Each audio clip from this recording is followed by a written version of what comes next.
ሕወሓት ኣብ ልዕሊ ብልጽግና ዓወት ተጎናጺፎም ሕወሓት ኣብ ሓደ እዋን ዝተሓነየሉ ጉዳይ ምርጫ ነጥቢ ኣቕፂሩሉ ኣሎ። ብኻልእ መዳይ ኣብይ ኣሕመድ ብወገን ትግራይ ዝቐረበሉ ውሳነ ሓሳብ ተቐቢሉ ከም ዘጽድቑ እውን ተፈሊጡ ኣሎ። ሓይልታት ትዴፍ ንኽልተ ሙሉእ ወረዳ ብሔረሰብ ኣጉው ከም ዝተቆጻጸረ ተፈሊጡ። መንግስቲ ኣዲስ ኣበባ መረፃ ንምክያድ ኣብ ዝሽባሸበሉ ዘሎ እዋን ዘጋጥሞ ዘሎ ዓቢ ናይ ድሕነት ስጋኣት ዝትንትን ጸብጻብ እውን ወፂኡ ኣሎ።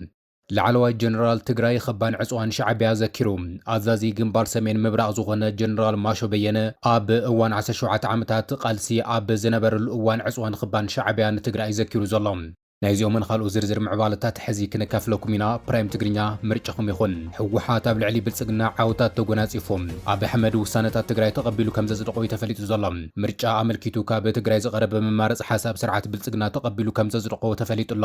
እቲ ንነዊሕ እዋን ከካትዕ ጸንሐ ምርጫ ኣብ ትግራይ ክግበር ድዩ ዝብል ነጥቢ ብናይ ትግራይ ዓወት ኣብ ትግራይ ምርጫ ከም ዘይካየድ ተፈሊጡ ዘሎ ከም ዝፍለጥ ብወገን ትግራይ ዘለው ሕወሓት ሳልሳይ ወያነ ትግራይ ኣብ ትግራይ ምርጫ ንምግባር ዘኽእል ኩነታት ከም ዘየሊ ክገልጹ ጸኒሖም እዮም። ሕወሓት ምርጫ ኣብ ትግራይ ዝሕሰብ ኣይኮነን ክብል ንብልጽግና ክጠንቅቕ እንከሎ ሳልሳይ ወያነ ትግራይን ውድብ ናጽነት ትግራይን ድማ ትግራይ ምርጫ ዘድልያ እኳ እንተኾነ ግዝኣታዊ ሓድነታ ክሳብ ዝረጋገጽ ተመዛበልታ እውን ክሳብ ዝምለሱ እቲ ምርጫ ንቐጻሊ እዋናት ክነዋሕ ሓሳብ ኣቕሪቦም ምንባሮም ዝንጋዕ ኣይኮነን እዩ። ናይ ስዕቡ ድማ ብልጽግና ኣብ ትግራይ ምርጫ ከም ዘይገብር ብዕሊ ኣፍሊጡሎም ሕቱ ሕወሓትን ውድባት ትግራይን ተቐባልነት ረኺቡ ቦርድ መረፃ ኢትዮጵያ ድማ ኣብ ትግራይ መረፃ ከም ዘይገብር ወግዓዊ ገይሩሎም። እቲ ኣብ ኢትዮጵያ ሱን 24/2018 ጉንበት ዝካየድ ሃገራዊ መረፃ ኣብ ትግራይ ምስ ካልኦት ክልላት ብሓባር መረፃ ከም ዘይካየድ ሃገራዊ ቦርድ መረፃ ኢትዮጵያ ወግዓዊ ገይሩ ዘሎ እዚ ውሳነ እዚ ብወገን ሕወሓትን ካልኦት ውድባት ትግራይን ሕገ መንግስታዊ ግዝኣታዊ ሓድነት ትግራይ ከይተረጋገፀ ተመዛበልቲ ዜጋታት ከይተመለሱ መረፃ ምሕሳብ ኣይከኣልን ክብሉ ንብልጽግና ዘመሓላለፎ ጽኑዕ ጻውዒት መጠንቀቕታ ስዒቡ ዝወፅእ ዓብዪ ፖለቲካዊ ዓወት ተገይሩ እዩ ዝውሰድ ዘሎ።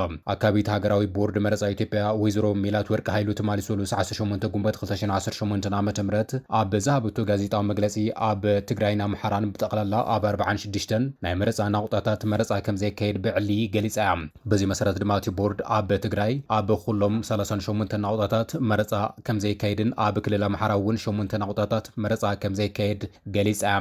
እቶም ኣብ ክልል ኣምሓራ ዘለው 8 ናቁጣታት መረፃ ኣብ መጻኢ እዋናት ከም ዝመርፁ እኳ እንተገለጸ መዓዝ ዝብል ግዜ ግን ብወግዒ ኣይተነፀረን እዩ ዘሎ። ቅድሚ እዚ ውሳነ እዚ ምምፁ ኣብ ትግራይ መረፃ ንምክያድ ብወገን ሕወሓት ሳልሳይ ወያነ ትግራይ ከምኡ እውን ውድብ ናጽነት ትግራይ ኣብ ትግራይ መረፃ ንምግባር ዝኽእል ሃዋህው ከም ዘየለ ንመንግስቲ ብልጽግና ጠንቂቖም ጸኒሖም እዮም። እቶም ውድባት ግዝኣታዊ ሓድነት ትግራይ ከይተረጋገፀ ተመዛበልቲ ዜጋታት እውን ናብ መረበቶም ከይተመለሱ መረፃ ምጽዋዕ ፍጹም ዘይሕሰብ እዩ ዝብል ጽኑዕ ሓሳብ ኣቕሪቦም ከም ዝነበሩ ይዝከር እዩ። ናይ ስዕቡ ድማ መንግስቲ ብልጽግናን ቦርድ መረፃ ኢትዮጵያን ነዚ ጻውዒት እዚ ተቐቢሎም ኣብ ትግራይ መረፃ ንከይካየድ ምውሳኖም እቲ ብወገን መቐለ ዝቐረበ ፖለቲካውን ስትራቴጂካውን ዘቕጢ ዓወት ከም ዘምፅአን ፌደራል መንግስቲ ድማ ድሌት ትግራይ ክቕበል ከም ዝተገደደ እዩ ተንተንቲ ዝገልጹ ዘሎም። ኣካቤት ቦርድ መረፃ ኢትዮጵያ ሜላት ወርቂ ሃይሉ ኣብ መግለፂያ 6 ፖለቲካዊ ውድባት ካብዚ 7 ሃገራዊ መረፃ ኢትዮጵያ ውድድር ወፃኢ ኮይኖም ከም ዘለውን ኣስታት 42 ውድባት ድማ ድምፂ መረፅቲ ንምርኻብ ከም ዝወዳደሩን እያ ገሊጻ። ካብቶም ኣብዚ መረፃ እዚ ዝወዳደሩ 3 ውድባት ኣብ ትግራይ ዝንቀሳቐሱ ፖለቲካዊ ውድባት ድማ ስምረት፣ ቃንጫ ሓቂ ከምኡውን ትንሳኤ ሰብዓ እንደርታ ከም ዝኾኑ እያ ገሊጻ።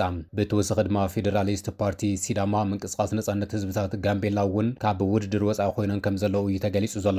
ኣብ ምምዝጋብ ሕጹያት ብዝተረጋገፀ ስሕተት መሰረት ድማ 80 ሕጹያት ተነፂጎም ከም ዘለውን እቲ ቦርድ ክገልጽ እንከሎ ሰልፊ ሶሻል ዲሞክራሲ ኢትዮጵያ ግን 309 ሕጹያትና ብናይ ቤት ፍርዲ ውሳነ ካብ ውድድር ወፃኢ ኮይኖም ኣሎ ብምባል እቲ ፍልሊ ከም ዘሻቀሎ ገሊጹ እዩ ዘሎ።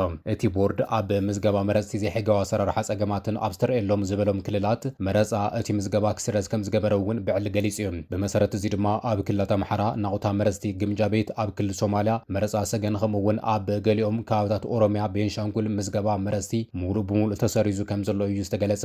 እዚ መጻኢ ሶኒ ዝካየድ ሃገራዊ መረፃ ብሃገር ውሽጢ ተዓዘብቲ ሓዊስኻ ብሕብረት ኣፍሪካን ኢጋድን ትዕዝብቲ ክግበረሉ እኳ እንተገለጸ ሕብረት ኣውሮፓ ግና ካብዚ ናይ ሎም ዓመት መረፃ ኢትዮጵያ ከም ዘይሳተፈሉ እዩ ገሊጹ ዘሎ።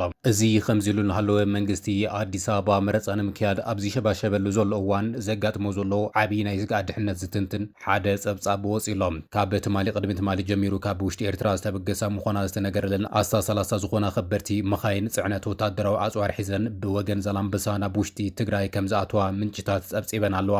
በትኻል ሸነኽውን እንተኾነ ሕወሓት ሰራዊቱ ብናህሪ ናብ ደባት ኤርትራ ይጸጋግዕ ከም ዘሎን ናይ ኣፍሪካ ዲፌንስ ፎረም ጸብጻባት የመላኽት እዮም። እዚ ክልቲያዊ ምንቅስቓስ ካብ ወገን ኤርትራ ኣጽዋር ምእታዊ ከምኡውን ካብ ወገን ትግራይ ድማ ወታደራዊ ናብ ደባት ምጽጋዕን እቲ ዞባ ናብ ሓድሽ ኩናት ይዳሎ ከም ዘሎ ዘግህድ ኮይኑሎም። ብኻልእ ወገን እውን ሰራዊት ብልጽግና ካብ ምብራቕ ክሳብ ምዕራብ ትግራይ ኸቢቡ ንምውጋእ ይዳሎ ከም ዘሎ እዩ እቲ ጸብጻብ ዘመላኽት።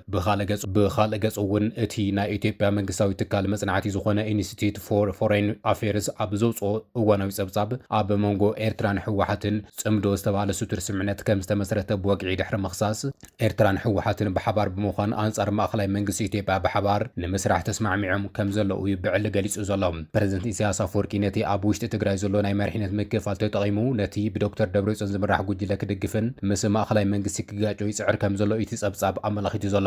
ዓላማ እዚ ምስጢራዊ ኺዳን ድማ ንመንግስቲ ኣብይ ኣሕመድ ጸቕጢን ምግባር ናብ ቀይሕ ባሕሪ ስትራቴጂውን ምብርዓን ከም ዝኾነ እዩ ዝተገለጸ።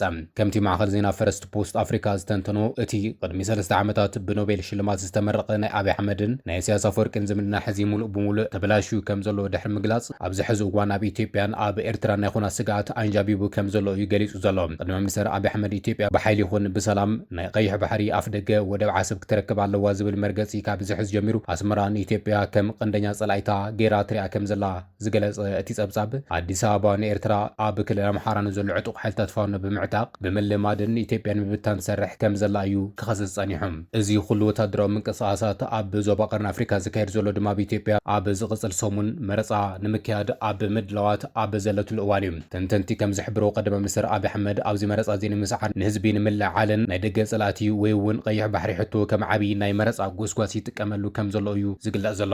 ይኹን እምበር እዚ ብሰሜን ኢትዮጵያ ዘሎ ምንቅስቓስ ስጋት መረፃ ኣዲስ ኣበባ ኮይኑ ከም ዘሎ እዩ ዝግለጽ ዘሎ። እቲ ብወገን ሰሜን ኢትዮጵያ ዝርአ ዘሎ ናይ ኣጽዋር ምስጋርን ወታደራዊ ምስንዳውን እቲ መረፃ ብሰላም ንምክያድ ዓብዪ ናይ ጸጥታ ዕንቅፋት ከይኸውን ግምታት ይወሃቡ ከም ዘሎ እዩ ዝግለጽ ዘሎ። ይኹን እምበር ብወገን ኣዲስ ኣበባ ኣብ ትግራይ ጽዑንተ ንምፍጣር ብወገን ሓይሊ ሰላም ትግራይ ኣብ ልዕሊ ትግራይ ተኹስታት ክጅምሩ ትእዛዝ ከም ዝተዋሃበ እዩ ተገሊጹ ዘሎ። እዚ ከምዚ ኢሉ እናሃለወ ሓይልታት TDF ንኽልተ ሙሉእ ወረዳ ብሔረሰብ ኣገው ከም ዝተቋፀረ ተገሊጹ። ብግንባር ንኡስ ወረዳ ማይ ማዕዶን ወረዳ ዛታን ብዕለት 16 ኣጋግዘ ዝተጀመረ ውግእ ኣብዚ ሕዚ እዋን ናብ ኣበርገለን ከባቢኡን ቀፂሉ ከም ዘሎ ይግለጽ ኣሎ። ኣብ ሓራ መሬት ዝርከብ ሓይሊ TPF ምስ መከላኸሊ ሃገር ብምትሕባር ንጣብያ ድንቃን ኣብ ትሕቲ ቁፅጥር እትይዋ ከም ዝነበረ ይዝከር እዮም። ብሎም ዕለት ብኣንፈን ድንቃ ካብ ንጉሆ ጀሚሩ ዝተኻየደ ሙሉእ ናይ እግረኛ ውግእ ድማ TDF ነቲ ጽርግያ ምቁራፁ ስዒቡ ነዚ ውግእ ዝጸንዖም ሩባ ጽላለ ዝሰገሩ ሓይልታት ስቆጣ ናብ ቦትኦም ምምላሶም ምንጭታት ገሊጾም ኣለዉ። ብኻልእ ዜና ድማ ኣብ ኮሮም ንማይ ማዕዶ ዝኸተተ ሰራዊት ከባቢ ሰዓት 7 ድሕሪ ቀትሪ ብኣንፈት ማይ ማዕዶ በለቓ ናይ እግረኛ ውግእ ዝወዓለ ኮይኑ በዝሒ ቁጥሪ ዘለዎ ምክልኻል ሰራዊት ቆሪጹ ንምሕላፍ እኳ እንተፈተነ ከም ዝሓስቦ ከም ዘይቕንዖን ነታ ምርጫ ክትካየድ ኣብ ምሉእ ምሽብሻብ ዝነበረት ወረዳ ጻግብጪ ከተማ ሙሉእ ብምሉእ ረሕሪሕዋ ከም ዝሃደመ እዩ ዝተረኸበ ሓበሬታ ኣመላኺቱ ዘሎ። ብኻልእ ገጽ ላዕለዋይ ጀነራል ክባን ዕፅዋን ሻዕብያ ዘኪሮም ኣዛዚ ግንባር ሰሜን ምብራቕ ምዃኑ ዝንገር ጀነራል ማሾ በየነ ኣብ 77 ዕፅዋን ክባን ሻዕብያ ንትግራይ ዘኪሮም። እቲ ጀነራል ብሎም ዕለት ምስ ኣባላት ሰራዊቱ ኣብ መቐለ ዋዕላ ዘካየደ ኮይኑ ሰራዊት ትግራይ ውሕድ ብዝኾነ ቁፅሪ ምስ ሓይልታት ጸላኢ ዘይመጣጠን ክንሱ ድማ ወታደራዊ ሳይንስን ዲስፕሊን ብዝተዋሃደ መልክዑ ህዝቡ ዘቐድም ንፈተናታት ብጽንዓት ዝሰግር ብምዃኑ እዩ ዝተዓወተን ንደርጊ ኣፍሪሱ ስርዓት ዝተኸለን ክብል እዩ ገሊጹ ዘሎ። ጀነራል ማሾ በየነ ብምኽንያት መበል 35 ዓመት በዓል 20 ጉንበት ኣብ መቐለ ኣብ ዘካየዶ ዋዕላ 20 ጉንበት እምነ ኹርናዕ ምውሓስ ላዕላውነት ኣብ ትሕቲ ዝብል መሪሕ ብምትሕባር ምምሕዳር ከተማ መቐለ ማሕበር ተጋድልቲ ትግራይ ጨንፈር መቐለ ግንባር ሰሜን ምብራቕን ኣርሚ 22 ኣብ ዝተዳለወ መድረኽ እዩ ነዚ ገሊጹ ዘሎ። ሰራዊት ትግራይ ስርዓት ግፍዕን በደልን ንዝነበረ ስርዓት ደርጊ ብምፍራስ ህዝባዊ መንግስቲ ክተክል ዘኻለ ድማ ዕላማ ቃልሲ ህዝቢ ትግራይ ኣብ ምዕዋት ህዝቡ ዓዱ ባሕሩ ገይሩ ህዝቡ ኣሚኑ ኣብ ህዝባዊ ዕላማታት ቃልሲ ጽኒዑ ብምቅላሱ ምዃኑ እዩ ዝገለጸ። ኣብ ዝሓለፉ 17 ዓመታት ቃልሲ ህዝቢ ትግራይ ፖለቲካውን ወታደራውን ዓቕምታት ቃልሲ ሰራዊት ትግራይ ብምውዳድ በብእዋኑ ይገጥሙ ንዝነበሩ ውግኣት ብዓወት ከም ዘዘመ ዝገለጸ ንሱ ዓቕሚ ህዝብና እንቃለሰሉ ዝነበርና ጽኑዕ ዕላማን ስትራቴጂካዊ መሪሕነት እዩ እቲ ዓብዪ ዓወት ክብል እዩ ዝገለጸ። ኣብ እዋን ቃልሲ ንጸላኢ ተሰሪዖም ንህዝቢ ዝከሓዱ ህዝቦም ዓዶም ኣሕሊፎም ዝሃቡ ነጭለባስ ተባሂሎም ዝፍለጡ ኣብ መንጎ ህዝብና ብምእታው ጸገማት ይፈጥሩ ከም ዝነበሩ እዩ ዝገለጸ። ብሓይሊ ቃልስናን ህዝብናን ሰራዊትናን ተወቂዖም ወፂኦም እዮም ክብል እውን ገሊጹ እዮም። ኣብ ኸይዲ ቃልሲ ዝገጠሙ ሕንፍሽፍሽ ከባብያውነት ዝወለዶም ከበድቲ ሓደጋታት ቃልስና ነይሮም ዝበለ ንሱ ህዝባዊ አንጻር ህዝብን ረብሓታት ህዝብን እናስራሕኻ ከባብያውነት መዕቆቢ ብምግባር ጸረ ህዝቢ ዝኾነ ልኡኽ ዘለዎም ተቐባልነት ባይታ እንትስእኑ ምሕንፋሽ ቃልሲ ኣብ ዕኒኒ ከኣቱ ምግባር ዝግበር ፈተናታት ብቃልሲ ከም ዝተሰዓሩ እዞም ሎሚ ንሪኦም ዘለና ትማል እውን ዝነበሩ እዮም ተሳዒሮም እዮም ክሰዓሩ እዮም ክብል እውን ገሊጹ እዮም። ዕፅዋን ክባና እዋን ቃልሲ 17 ዓመታት ህዝቢ ትግራይ ዝገጠሙ ፈተና ዝነበረ ምዃኑ ብምግላጽ ድማ ሓያል ጥሜትን ድርቅን ኣብ ዝገጠመ እዋን እውን ደርጊ ብኽባን ብኹናትን ህዝብና ንምድሓን ናብ ሱዳን ንምውፃእ ኣብ ዝገበርናዩ ስራሕ ድማ ሻዕብያ ዝገበሮ ክልኽላ ታሪክ እዩ እሞ ክንገር ኣለዎ ክብል እዩ ንሱ ገሊጹ ዘሎ። ሰራዊት ትግራይ ካብ ህላውን ረብሓን ህዝቢ ወፃኢ ካልእ ዘቐድሞ ዕላማ ስለ ዘይነበረ ኩሎም ብመንገዲ ቃልስን ብልሓትን ኩሉ ሰጊሩ ከም ዝዕወት ኣሚኑ ተቃሊሱ ተዓዊቱ እዩ ክብል ድማ ገሊጹ እዩ። ሰራዊት ትግራይ ብውሕዱ ምስ ሓይሊ ጸላኢ ዘይመጣጠን ክንሱ ወታደራዊ ሳይንስን ዲስፕሊንን ዝተዋሃዱ ህዝቡ ዘቐድም ንፈተናታት ብጽንዓት ዝሰገረ ካብ ቀለልቲ ኦፕሬሽናት ክሳብ ዓበይቲ ስትራቴጂካዊ መጥቃዕታት ብዝሰርሑ ወታደራዊ ትልሚ ዝዕወት ሓይሊ ምዃን ዝኽኣለ ንህዝቡ ዝኣምን ንህዝባዊ ዕላማታቱ ዝቐድም ኣብ ልዕሊ ህዝቡ ብጸላእቲ ዝወርድ በደላቲ ዕድመ ክህልዎም ብምዕላም ብምዃኑ ክሳብ ምርጋጽ ዓወት 20 ጉንበት ዘመስከሮ ታሪካዊ ሓቂ እዩ ክብል እዩ ዝተዛረበ። ኣብ ገድሊ ትግራይ ኣብ ሰማንያታት ድሕሪ ሓራ ትግራይ ሰራዊት ትግራይ ክፈርስ ንመኒኻ ክትዋጋእ ትግራይ ሓራ እንተወፅያ ካልኦት ባዕሎም ዓዶም ሓራ ይግበሩ ገዲፍኻዮም ኸይድ ዝብልን ነዚ ዝቕበል ቁፅሪ ብምንባሩ ሓደጋ ምንባሩ ምስ ህዝቢ መኺርካ ናብ መስመር ምእታው ከም ዝኻለ ብምግላጽ ድማ ሕዚ እውን እንተኾነ ንመኒኻ ክትዋጋእ ዋላ ብልጽግና እቶ ዋላ ዕፅዋን ክባን ይንዋሕ ዝድላይ ዝኸፍአ ኩነታት ይሃሉ ከይትገደል ካብ ሰራዊት ውፃእ ዝብሉ ከም ዘለው ብምዝኻር ሕዚ እውን ጸላእቲ ዝበሎም ኣካላት ትግራይ ንምብታን ይሰርሑ ከም ዘለው እዩ ዝገልጽ ዘሎ። ምባርኸስ ክብራትን ክብራንን ንሎሚና ወኹም ዝዋድናዮ ምዕባታት ነዚኦም ምስሊ ነይሮም ሓቢርኩምና ስለ ጸናሕኩም ኣዝና ነመስግን ቻናልና ሰብስክራይብ ግበሩ።